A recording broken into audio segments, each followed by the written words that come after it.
Messieurs, dames, bonjour. Merci d'être au rendez-vous de l'information sur Savane TV. Rendez-vous dont voici les titres. C'est la croix et la bannière dans les points de vente de céréales aux personnes vulnérables. Dur de se payer un sac de maïs. Images et commentaires dans ce bulletin. Ici s'offre le trophée de la finale de la Coupe du maire Albert Bamogo. Nous y reviendrons en fin d'édition.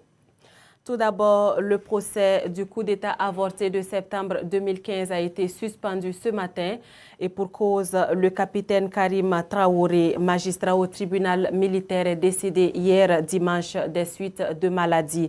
Le procès qui devrait se poursuivre ce matin a donc été renvoyé demain, toujours avec l'interrogatoire des accusés. L'Assemblée nationale a ouvert ce matin une session extraordinaire à la demande du gouvernement.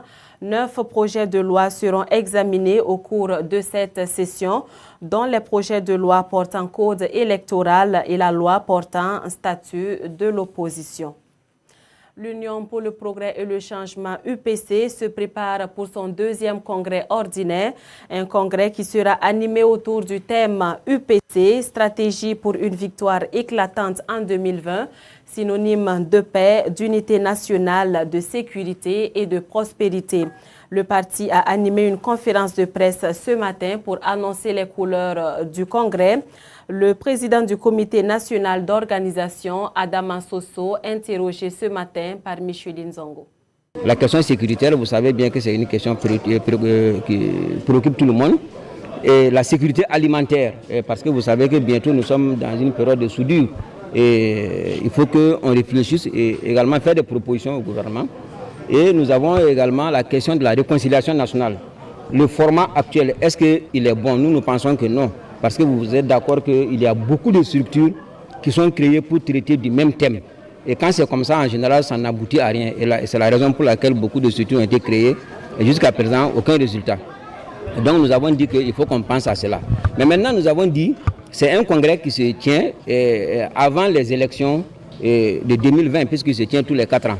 Ça veut dire que normalement, on a pris notre congrès ordinaire avant 2020. Donc il faut que dès à présent, nous commencions à réfléchir sur quelle est la stratégie que nous allons mettre en place pour remporter les élections en 2020. Parce que l'UPC est créé, pas pour avoir des conseillers ou des députés, mais notre objectif, c'est de remporter l'élection présidentielle. Le congrès se tiendra du 20 au 22 juillet prochain. Je vous le disais en titre, difficile de s'offrir un sac de maïs dans les boutiques Sonagès.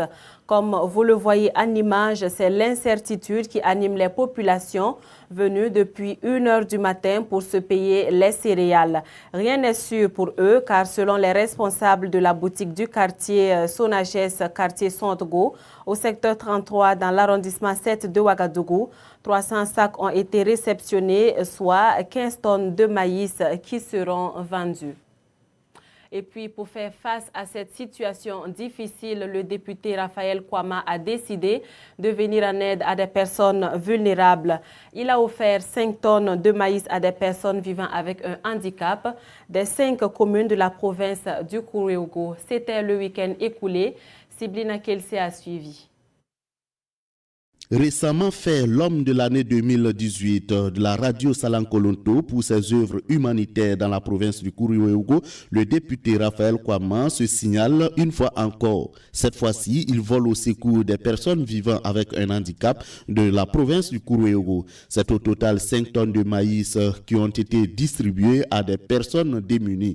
Le député natif de la commune de Souroubila justifie son geste. Nous avons décidé de donner quelques vivres aux personnes vivant avec un handicap, car vous savez qu'il y a un proverbe qui dit que la main qui est bien, c'est cette main-là qui peut délier du taux pour la main qui n'est pas bien.